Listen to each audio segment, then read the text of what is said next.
minutes of the meeting of Thursday, August 18th. So moved. Perfect. And we actually don't need a second for that. Are there any corrections or adjustments to the agenda? I actually have pardon me, to the minutes. I have a couple. But Margie, do you have any corrections to the minutes? Nope. Okay. I would offer a couple. First, Teen B. Olsey. We need to have her name spelled correctly and members in attendance.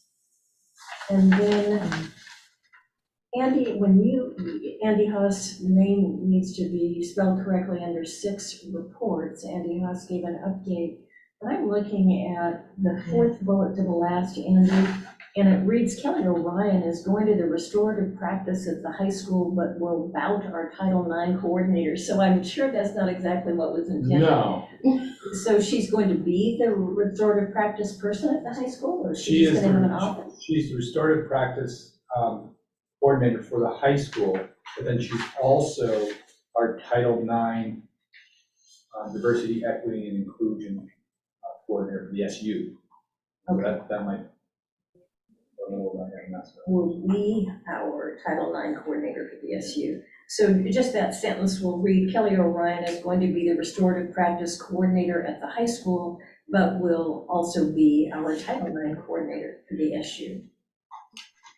Then down under the report, the next paragraph that reports on the Nature-Based Learning Institute, it refers to about the middle of the paragraph, every school wanted to be involved from pre-K to high school. Actually, it was pre-K to middle school. Correct. In terms of I'm sure high schoolers wanted to be there, but in terms of who was in attendance, that's what it was. Actually, farther up in Andy's report, last week we hosted the Nature-Based Learning, it should be Institute, but that's okay, with Antioch.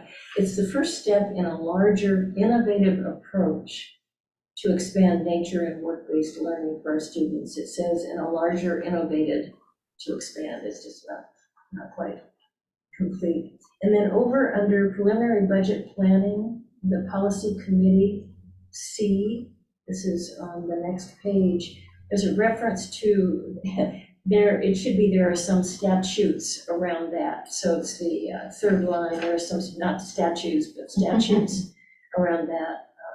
Just to make that more clear. And those are all my corrections. So, Kane, if acceptable to you, will take your motion to approve the minutes as amended or as corrected. Yes, I'm just finishing. Yes. Okay, all those in favor? Margie? Aye. Aye. And I approve as well. Thank you. Thanks very much. So reports, we get to hear from the superintendent first. So it seems like so long ago, but school started on August 31st. We welcome back our students. As I went around, it was great to just see kids smiling and talking with students, to hear them say how much they were excited to be back in school. And as I even kidded with them, they were like, "No, I'm happy to be here." So it was really cool to kind of see that. I just have to throw out a big thank you to our maintenance custodial staff. The buildings were just everyone walks them right before school opens, and you're like, "How's it going to work?" And then it does. It's beautiful. So hats off to them. Also, our after-school programs actually began this week here at Westminster. We got kicked off, and Kim Lenzik is our site coordinator, and she does a great job of getting things going. Keeps us on task, which is good. So I think the goal is to even try and offer more programming for kids. So, it's just as we get staff and students, so it's looking to grow here, so it's a really good thing. Just before school opened up, excuse me, all of our elementary school staff participated in the Responsive Classroom 2 training. So, and then we expanded that this year with Responsive Classroom 1 for our middle school folks, because as those kids are moving up, we wanted them to be speaking the same language. And just so folks are aware that Responsive Classroom is a student-centered social and emotional approach to teaching and learning and discipline. And it's part of our overall social emotional goals for our recovery plan. And it's a tier 1 or universal approach for all students. So it's what every student gets. And then if they need more structure, we go up to tier 2 and then tier 3 type of thing. So. And it's a proactive approach rather than reactive. Yes. And I, just while we're here, thank Liz, because I think Liz was a big proponent of pushing it in past and bringing it really to the SU.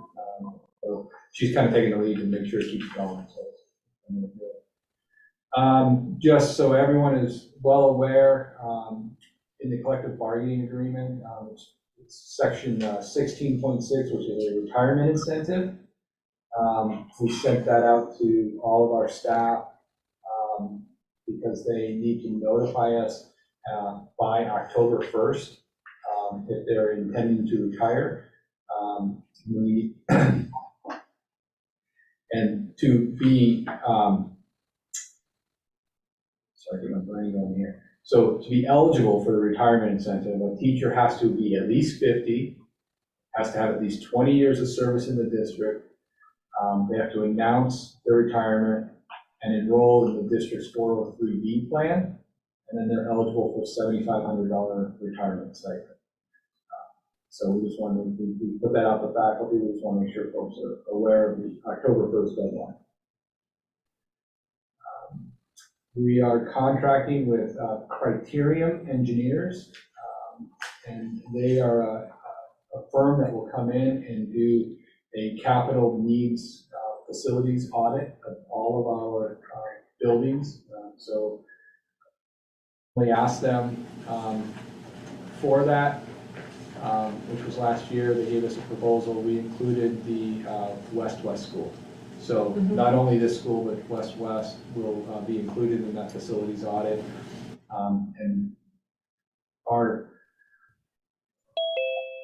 desire to have that is so that we can, that will help inform us as we come to buildings and grounds and look at ESSER related funds, but also just long-term, planning for capital improvement. And then yesterday, our administrative team, but also teams of teachers, worked with Focus Schools, which is a consulting firm that we began working with back during the pandemic on a recovery plan. And as part of the work we're doing with them, we're now rolling into more of a building-based approach with instructional leadership teams. And so we had, I'm going to say close to 30, maybe about just over 30 administrators, and Liz hosted us up at the West building. At the West building? Yeah. Oh, fun. Yeah, it was great. We thought we'd kill the internet, but we didn't. But the teams got off to the ground, and there was a lot of foundational work that the teams are working on, and then they'll continue to work throughout the year with Focus Schools, but also in individual teams. And it's all about strengthening the support for the development of school-based instructional leadership teams. So that is cursor back.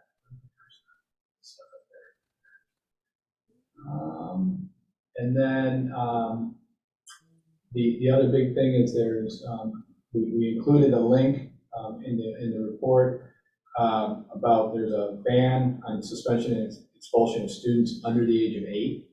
And so we just want people to be aware of that and make board members aware of it, and all the administrators are aware of it. It's pretty strict in the language that needs to be used. And then the only other thing is, I'm sure those go over. Westminster opened up, there's 158 students. Are you up a little bit now? 157. 157. Okay. So on the day I pulled this, it was 158. Oh. And then we are just starting to dip our toes into the budget season here.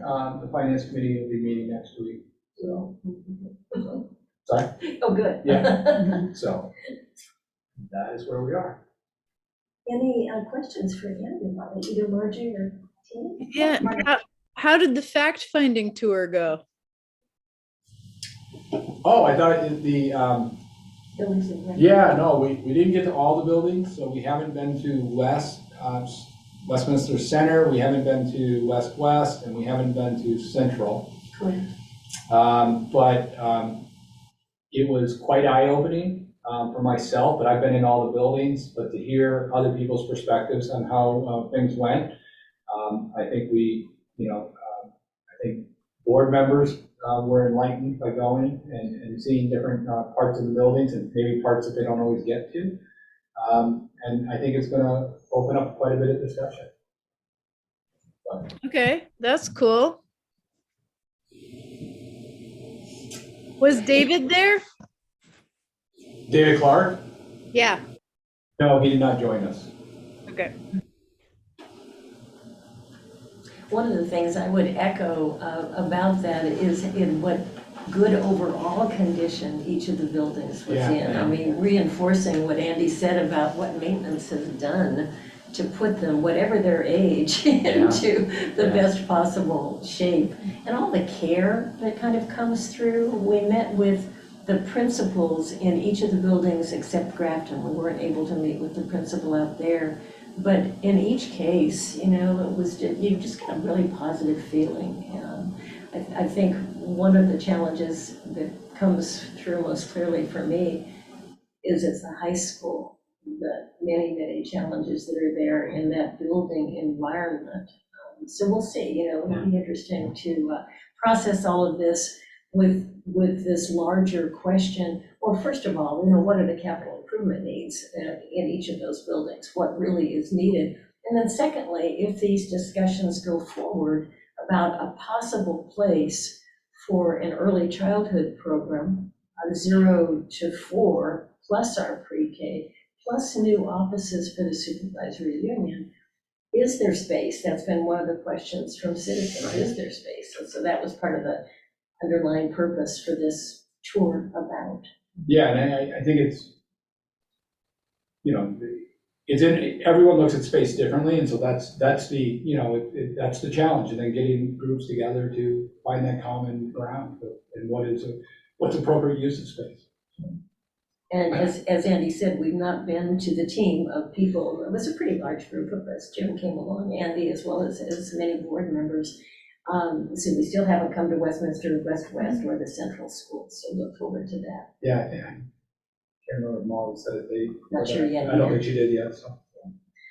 Okay, any other questions for Andy? I don't think so. Thank you. Thank you very much. Thank you. Jim, how would you like to report on finance for us? Give you a report that I ran off last night. And this is your e-finance report, which it is set by object listing. And the back page shows your budget ties in with the adopted budget. So it just gives you, of information, not a lot to see because, school just started and you have your budget, your encumbrances to date, and the expenses on the far right.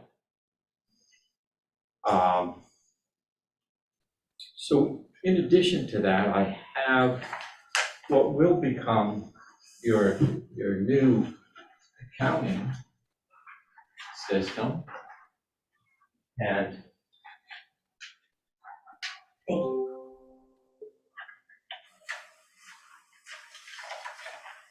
this shows you, it kind of ties into the entire budget. And I will say this because what I normally do during this time is look at the budget entirely. And I've made some adjustments in your electric, some adjustments in your heating oil, some adjustments for the copiers, and for communications. Okay, those are we're kind of looking at what the real costs are with the changes, and we've updated those as we needed to. I will say, as we look at the budget in its entirety for this year, you have probably 300 to 400 to the good. So I would say there's not too much worry with your budget expenditures. Looks like you're in a really solid position, and considering what you had for last year, I think we should be okay. And again, sometimes you don't know because you have had a change with a lot of staff.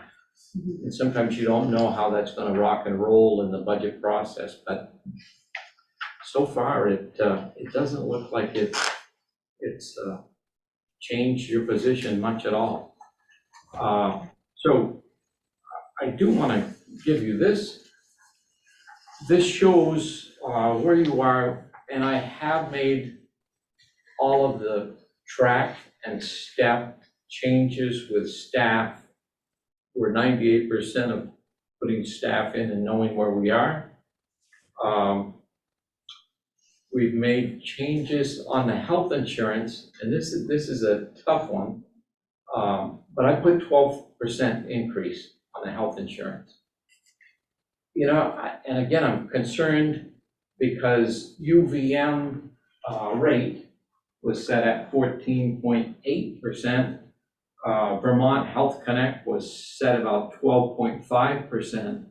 So I just don't know where that's going to end up. But this gives you kind of a look at what the budget where you are to date.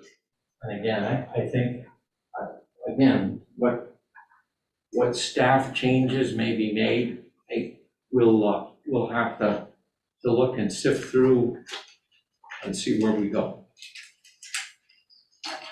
All right, not to overload you with paper, but the last sheet that I want to give you is a comparative with the salaries from this year to next year.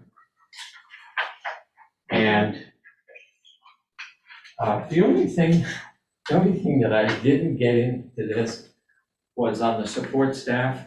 I didn't put in the new schedule. I stepped them, but I didn't realize it was a new schedule. But anyways, I've got that fixed. So, but the first page is 23 for this year, is where you're at.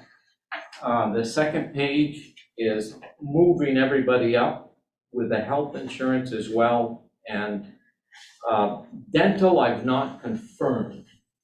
I have confirmed the health insurance. I went through, reconciled it. I know where we're at. Dental, I haven't confirmed as yet. And the last page kind of gives you right now in fiscal 23 comparative, which,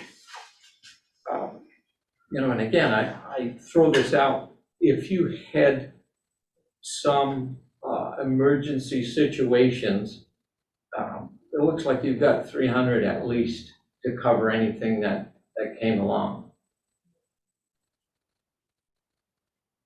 And as I say, that's a lot of people wish they could be in as good a position.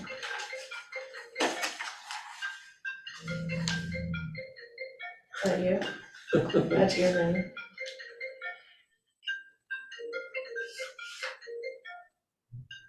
I don't know if you explained this already, but why is there a decrease in the proposed budget for health insurance for next year? I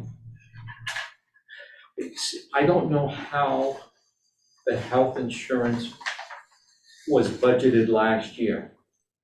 These are actual people this year. So last year maybe there was a higher rate that was put in. Mm-hmm. Maybe there was more people. I'm really not sure why it was higher last year. Okay. So just because I was involved in the development of that budget, that was where we were in the transition time from having a business manager and just going to having some consultants. And as we were doing that, we were trying to rectify some of the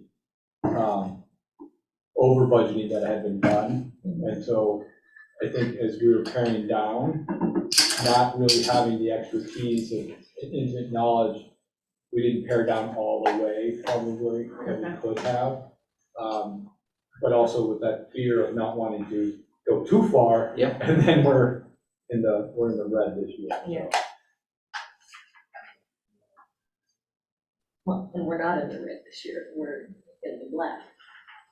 Right, which doesn't, we could have trimmed more, but Yeah. I think, I'm just trying to, as we were going through it, because we trimmed quite a bit out of healthcare as we went I through it. remember. I was very worried that we had trimmed too much. Okay. So, is, The only piece that will unravel a little bit, and that is the assessment piece. Right? You know, again, I've tried to put some increases in based on the assessments, but I do think, in the end, you probably can cut 200 as you're going forward. You heard that. Yeah, I heard it. Let me say a couple of things, if I may. First, Margie's at a disadvantage because all of this is paper being handed out. I'd really like you to be able to send to us electronic copies in advance of the board meetings. Yes, We'd much appreciate that. Okay, well, and I just finished it this afternoon, but I did send a copy to Ricky, and I'll forward it tomorrow. Thank you, thank you. It just will help us, and, Sure. you know, and I know you're still really, really working on all of the systems. We fully appreciate that. This is just a goal Yeah, of ours. Yep. To have the material electronically and in advance. And so Margie, you'll get it soon. And I think, so first of all, thank you. Thanks for all of this. And I think we're not in a position to do much deep conversation about it until we've had a time to reflect on it a little bit more thoroughly ourselves. But unless there are any, yeah. I have a question just about health insurance. Do the different plans cost the district different amounts of money? Like does this, if you elect the silver plan as opposed to the gold, CDHP or platinum, does that cost the district a different amount of money or just the employee? just the employee. Okay. Everything is teed off from that gold plan, that gold CDHP plan. I think some of, again, like, when we were going through the budget last year and trying to make some corrections, were some assumptions made around workman's comp that potentially we probably put in more than we needed to our workman's comp. So, in that area, into that, and even in that area of trying to do that, we decreased in a larger number area, but that's where I think some of that overage is this time, so.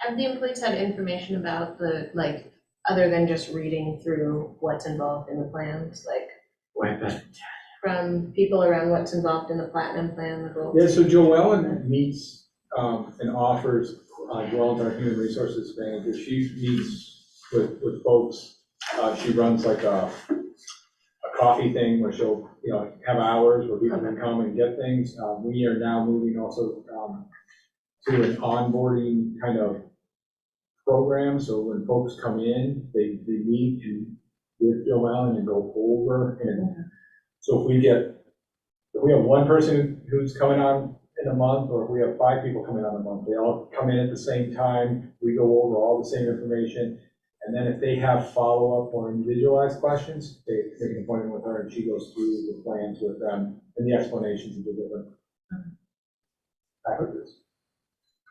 I will say that the health insurance is not an easy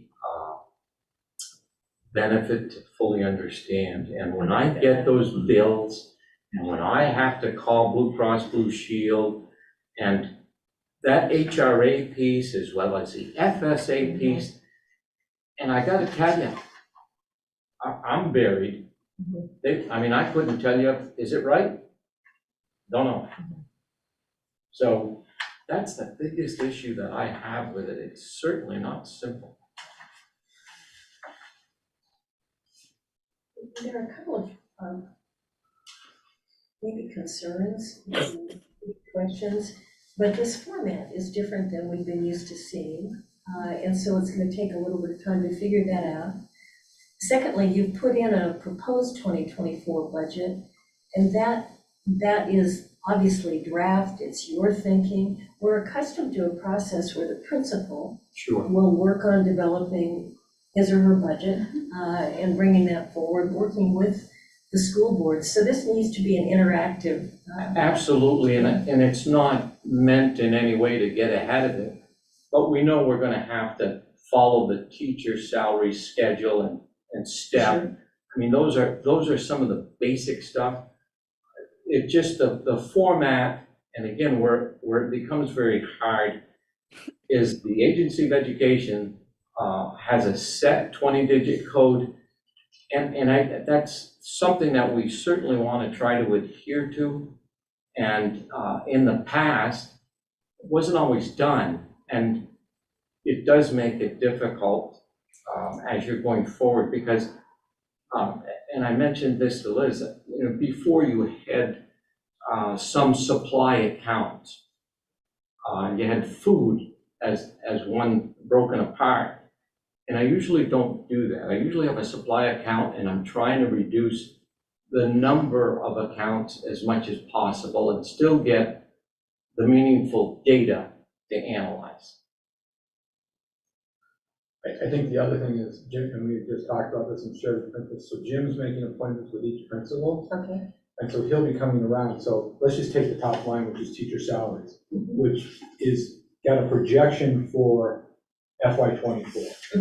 If Liz says, yeah, I'm gonna need to add 5 more teachers, just making a number up, but 5 more staff, then that number will get adjusted Yes. to reflect that. So this is based on what she currently has and what, based on the CBA, the natural movement of a teacher would cost. So that's just giving you that kind of foreshadowing of where it might be moving forward. So, yeah, we don't want to give the impression that this is anywhere finalized in any way. And Well, it's great to be on top of it, though, and really giving us something to look at. I just want, Yes. for the record, people understand that this is draft, it's very preliminary. And it gives you something to it. If you were $400,000 over, now's the time to know that, because you want to make adjustments as you needed to. So that's all it's meant to do, is just to show you where we look like, where we're going.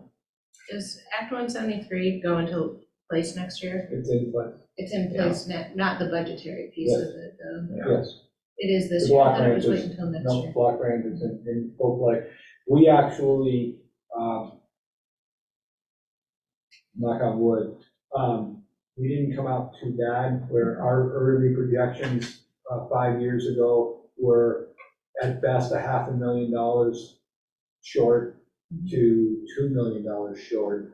And I think we only came out a few thousand, tens of thousands of dollars short, as opposed to what, because of some of the weighting studies that got changed and, some of that stuff. So there was some changes that happened in those years. So we thankfully benefited from that. But it's something we have to really watch, because it is not going to sadly go up. It's gonna keep, Right. It's like tidal, it's gonna keep going down. Decreases. Okay, thank you. Any other questions for Jim? Okay, thanks again very much. Thank you. And with that, I don't know that you need, it's Okay, up to you. very good. Thank you. Sure you don't want to stay? Thank you very much. Milk and cookies? That was Tuesday? good, you reminded, usually he has to sit for a little while. Yes, that's right. Thanks. Good night. Thank you so much. All right, Liz, principal's report. Yes, we welcomed 157 students, 28 kindergartners, we have 21 first graders, 23 second graders, 15 third graders, 21 fourth graders, 22 fifth graders, and 27 sixth graders. Our open house was Monday, the 29th, and we had an opportunities for families to meet the staff, see the classrooms, reconnect with other families, We were able to have refreshments out on the playground, and which was a really great setting for parents to be able to talk with other parents, casually talk with staff, and kids could play. We had 70% of our students attend that evening. Like Andy was saying, we are embracing responsive classroom, and one key component of responsive classroom is the first 6 weeks of school. And this is a top opportunity where we hold back on academics and we're really teaching procedures and routines and expectations, and we're learning how to use materials through guided discovery and practice. And it's really proactive so that when you actually do use the math manipulatives or the books or the markers or crayons, students know exactly what is expected of them. So that is what is happening in our classrooms right now. Our dismissal, if you got the Westminster Weekly, we're returning back to the 3 o'clock dismissal to accommodate both the bus schedule and the teacher contractual day. So we were 3:10, and we realized that that wasn't really working with the bus arrival and teacher contractual day. Our 6th graders are at Camp Keewaydin this week, which is really, they had a wonderful week for it. Well, they had some rain, but that's exciting as well. This is an environmental educational opportunity providing hands-on experiential learning. The campus is in Salisbury, Vermont, right on Lake Dunmore, and we haven't been able to do this in 2 years. So students left on Monday morning and they'll arrive back tomorrow afternoon. Yes. Like Andy said, our after-school program is up and running. We welcomed 33 students this week. Who are currently enrolled. We're offering clubs including yoga, biking, and cooking. Our biking club started today, and it runs from 3:15 to 5 o'clock. Our bus arrives at 4:45, and it's open to all students in grade 1 through 6. Kindergartners are welcome in January. Team, our community parent-teacher organization, we'll have our first meeting next Thursday. This is September 22nd at 5 o'clock out on the playground. We're hoping to keep them outside until it gets too dark, and so kids can play and parents can meet and goal set for the year. I wanted to get into our community engagement opportunities. I know that's the next item on the agenda, but if there's any questions on what I've said so far, I can take questions now and then move into the next item. Any questions? I have a question both for Margie and Teen. Are you planning to participate in the team meeting? I was cajoled into being on team last year. I was the treasurer. I'm thinking about doing it. It is very fun and it's a great group. It's just a lot of extra meetings on top of this one. What is it? It's the parent-teacher organization. So it's our PTO. We call it team. We're not an official PTO. Oh, I don't know. Well, we meet every month, so if you're not ready to join in September, we'll be meeting in October. Okay. Hey, when does the 3 o'clock dismissal start? That will start tomorrow. I thought it was first. Well, we've tried My it kids this haven't week. been in school. What happened was, before I put it out to families, which I did today, I wanted to test it out this week and see if it was actually going to work, because I didn't want to change it and then have to change it again and get even more confusing than it already is. So we have been dismissing at 3 now, which isn't a problem because people are here at 2:30 anyway, waiting. And then tomorrow it's officially 3 o'clock. Okay. Great. Okay. Any other questions? I don't. No, I mean, my own kids are having an amazing start. Yeah, it's been a really positive Yeah. environment this year. We have wonderful new staff that has joined us, and somebody said today the kindergartners are such a great group, and they said it's like the kindergartners have been here for years. They just kind of came right in. It's really been wonderful, very positive. But if you want me to just go into the next item on the agenda, which is I was parents. just gonna, say also that I thought the open house was wonderful. I personally had wished for maybe a sign at the front of the building to say doors will open at a certain time, because I and a few others were not quite sure, Okay. when and where the doors were gonna open. When they did open, there were people welcoming everybody, and that was great. That was just fine. And I also thought it worked well to have the lemonade and ice cream without having all the other stuff. People were happy with that. And it was great to see children playing on the playground. It was great to see so many parents and grandparents and others milling around and talking. And Yeah, it was interesting because I felt really committed to the barbecue this year because we hadn't had it in so many years. And when I looked financially at what that would cost the school, I really had to relook at what was the purpose of it and can we replicate that purpose in a way that's financially responsible. And ice cream and lemonade is definitely financially responsible. And we were able to meet our goal of families being together and our school community being together. And it was also a beautiful night with sunny. I thought it was terrific. Yeah, it was really good. It was Everyone seemed very happy. It was very celebratory. Yeah, exactly. We could also do like BYO dinner or something, Oh yeah, that's a great idea. like a picnic.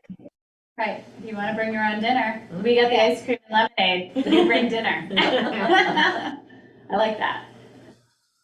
So that's your principles of report, and then the question is to move into more about the, Community engagement. yeah, go ahead. Okay. If I could just say, Yes, one of please. the things that maybe we should start thinking now about for next year is, are there ways that we can tap some of our title funds?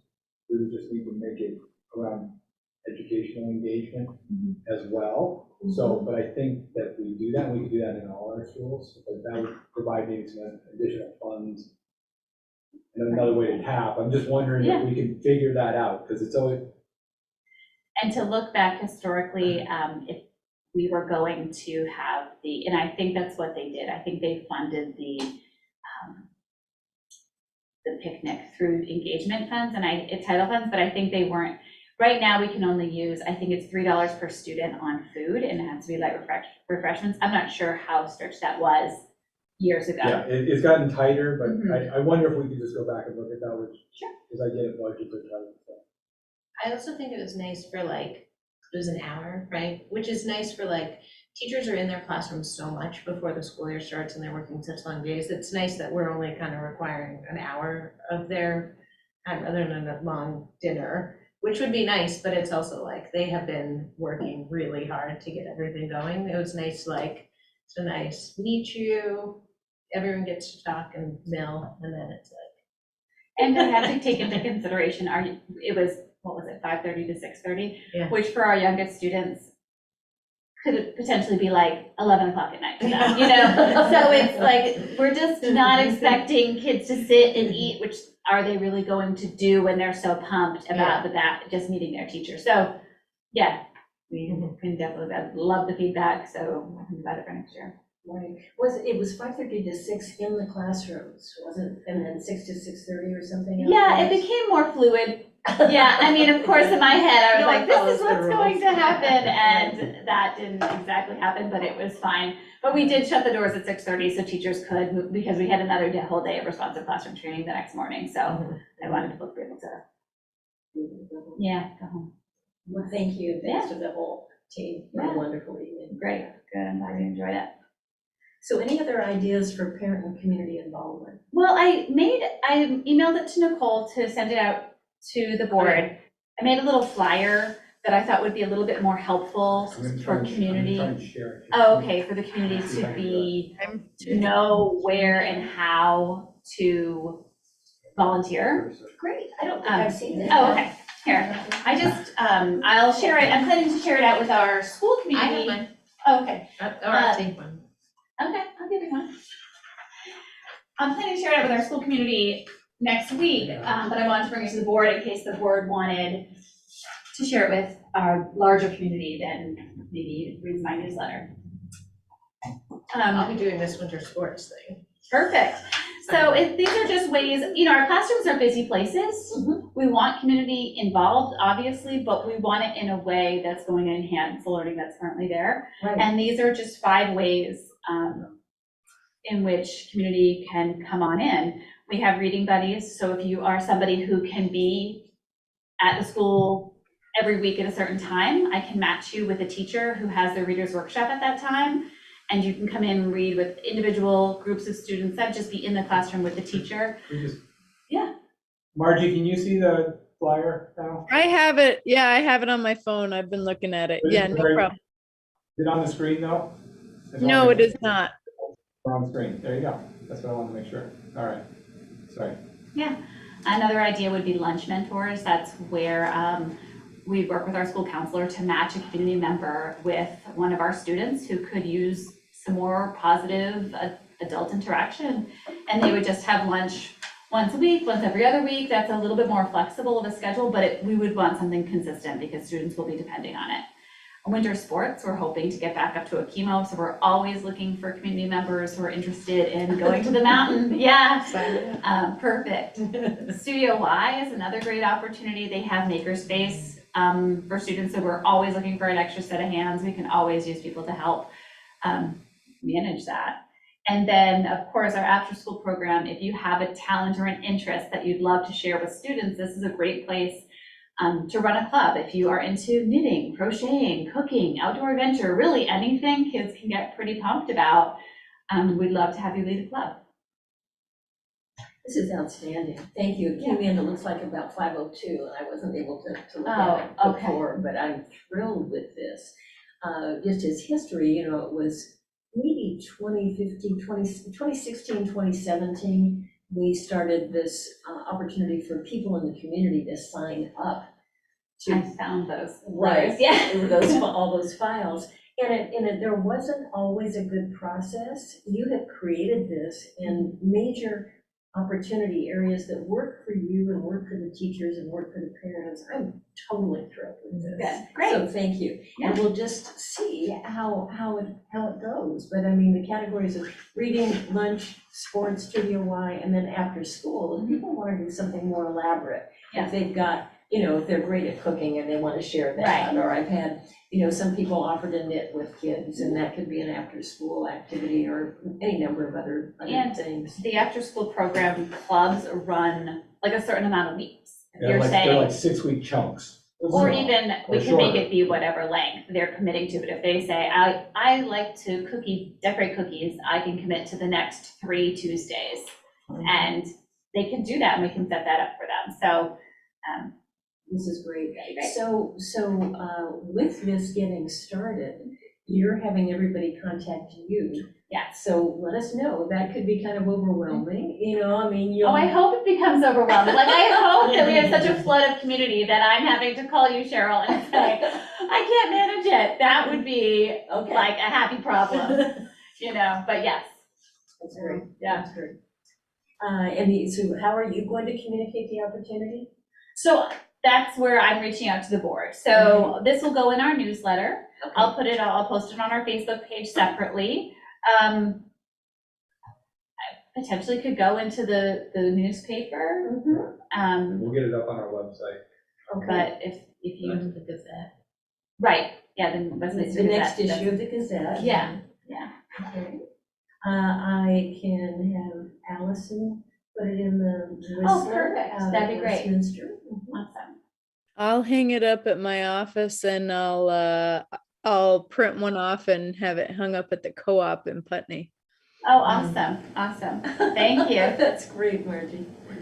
So we'll spread the word and see We what can happens. do a helicopter drop. Yeah, right? That's what I'm thinking. Yeah, right. Absolutely. It's environmentally friendly. They can have seeds in the paper. Yeah. Yeah, but then, I was right, just saying, how could it be paper. environmentally friendly, right? So biodegradable paper. Well, related to this, and this, I was possibly going to add it as new business, although no action is needed. Jessie Hawes of Westminster is president of the Westminster Historical Society. And she yesterday offered that members of the board, members of the community, and others, she'd love to host to visit the museum, which is in Town Hall, and the Bradley Law Office, which is the little building within walking distance of the school. Oh, okay. So that you could explore more about the educational opportunities available to learn more about Westminster history, kind of a living history approach to it as well. So we'll ask Jessie to contact you to figure that out, and then we'll create an opportunity for board members and others That'd be Very cool. to interesting. learn more. Yeah, definitely. And there's definitely grades that would be like 4th grade, yeah. Yeah. Very Vermont Vermont.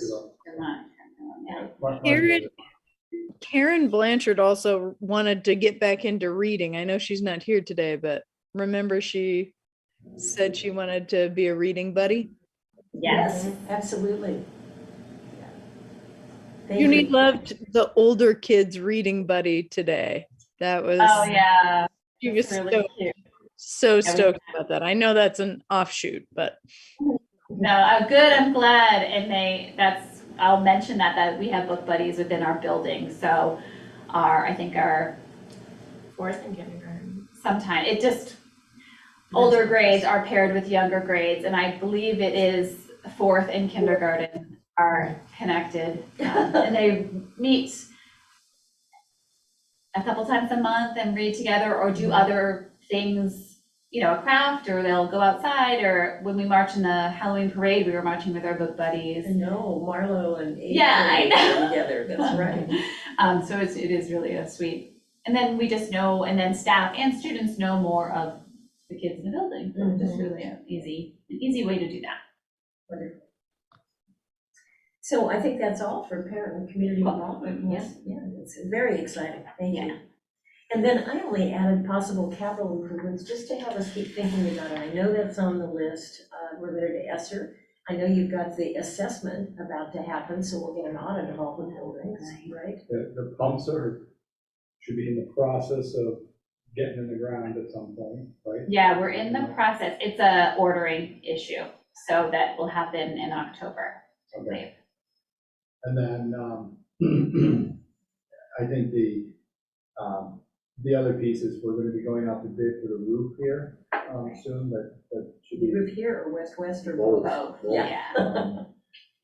I was, when we were out West yesterday, I was looking at the roof and I was like, I should say something to Liz about the roof out here. Then I remembered that we incorporated that. Oh, in really? The roof is looking bad? What a surprise. Yeah. So, yeah, so and then what, Jim DeBell and I will be coming around and meeting with Liz and Jeff, to sit down and look at all, not just ESSER related, but what are all the capital improvement needs? And then start to develop a 5-year plan. Because where I think we have opportunities where, like, you may end up with a fund balance. We would love to be able to come back to you and say, we recommend that, in 3 years, we know that X is going to happen. So why don't we take some of our fund balance and start putting it aside possibly, so that that's not a huge need of influx of cash kind of thing. So we want to be able to be prepared for those things, but also have it kind of always on the forethought, so that because people change, right? And then we're relying on memory as opposed to a plan. So we really want to have that plan in place. And Westminster does have a significant surplus from 21 budget and from 22 budget. And that's why I continue to raise this, because for the first time, we'll be going to the voters in March, asking them to approve uses of these prior surpluses that have come back to Westminster. And this will be the first time the voters have a chance to vote on the uses of that money, and that's why it's quite prudent for us to really have a good handle on what's needed. And the firm that we're working with, when I contacted them and did the contract, they said that it'd be, about a week or two turnaround before they can start really doing work. So we're talking, we'll probably Soon. get them in here around October to start really looking at all of our facilities, and it's a soup to nuts exam. So I think we'll get a lot out of it, and it'll help us inform, it'll help inform your taxpayers and what's the best uses of funds. We've got some security upgrades we need to do. We're hoping we're going to bring that to the SU next week, because we're hoping to maybe utilize some SU funds, because like some of our systems need to be SU wide as opposed to Westminster You bet. specific, and a lot of it's platforms, so we're going to be coming with that. but then there's going to be, that might be like the minimum, like we might come in like, the minimum recommendation is, I'm making something up here, but let's say it's 3 cameras around the building. But there's a desire to have additional cameras, that might be, something that specifically the school decides to put aside, and then we're using that platform, but building off of, bless you, or windows or something of that nature. Can you repeat what you just said, Cheryl, about the voters voting on what to do with those funds? Yes, I'm happy to repeat it, and the context is this, that with the Wyndham Northeast Union Elementary School District, when Westminster was a part of that, up until this current, effective July 1, up until this current budget year, the last 2 years, when we were part of that Union Elementary District, there was a budget surplus specific to Westminster's share of that overall Union Elementary budget. Those numbers have been finalized, and it's well more than $1 million. It's actually $1 million and then another $1 million. And because of the transition for the Westminster School District to become fully operational again, effective this last July 1, those monies were carried forward and brought to the Westminster Town School District. And they simply have come into our budget effective July 1. But because they're surpluses from budgets the voters previously voted on, and now that we're a fully reconstituted school district again, it will be up to the voters to take action on where that money will be used. Therefore, we, the board, need to make recommendations to the voters about how those monies might be used. Sometimes, for example, in the past, there have been some surpluses. We put money aside for tuitions for the 7th and 8th graders when we were just not sure if we might be short or not, because one year we underestimated how many tuitions we would need. People can put in money for capital improvements, and that's one of the reasons I'm suggesting that now. Let's be really proactive about what's needed here. And then monies could go back to the taxpayers. That's absolutely another part of that process. Sure, go ahead, Margie. So are you saying that every time there is a use, it's going to need to be voted on? Or is there, we propose a budget for the year that we propose things for the year that we're going to do, and then the people vote on that once a year? Or how does that work? There are 2 things you're asking there. Yes, every year at town meeting, the voters in Westminster vote to approve the budget that we recommend to them for Westminster. That includes our supervisory union assessments. That's one thing. And separate from that, if we have a surplus, we ask the voters to vote on how to use that. During town meeting? Correct. We should make a, like, we should use the budget. We should create a like nonprofit and invest that surplus this year and ask the voters just one time if they would approve using the surplus for this to be invested. And then from that pool, we can use the monies anytime, anywhere, forever, you know? There's some statute around how we can utilize fund balances. Law. It's very strict on how school boards can recommend the use of fund balances, and then what the voters can vote on to use those funds for. So sometimes, essentially, school districts are not allowed to carry over fund balances. They can't have unrestricted fund balances. So they actually have to identify them to go to something. Well, that's what I mean. It should go to a, like what do they call it? When a school has an endowment, it should go to an endowment I would have to check this, but I don't believe that public schools can have endowments. Well, I know that the Guilford School does, and they created a nonprofit that's associated with the school, and then the nonprofit runs their endowment. So public We'll have to schools, look into that, yeah, so, I'm not familiar with that, so I apologize, so I'll have to look into that. Supposed to be at Guilford tomorrow, I can find out. that way you can utilize the money that's there. The taxpayer has already paid, you know. The taxpayers already paid their surpluses. We should like capture those surpluses so that we can then use them, capture them for now, so that every time you don't need to be asking every time at town meeting and having like, you know, discourse on what exactly they're going to be used on. You just have that fund, and then the district can decide what to use it on, and it doesn't have to be voted on once a year. It's just a captured monies.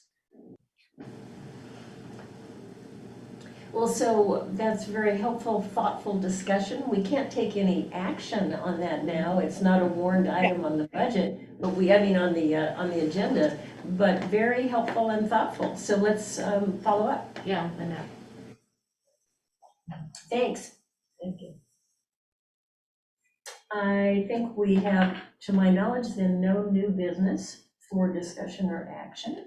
And that leads us to director's comments, if we're ready for that. Any director's comments? It's been a great start to the year, I think. So thank you for all your hard work. Yeah. Margie? Nothing to add. Good start to the year. The kids are loving it. Everything seems to be going well. Sorry, I went off on that tirade. I like that idea. Yeah, much to think about, really, genuinely. So we'll have to do a little more research with that.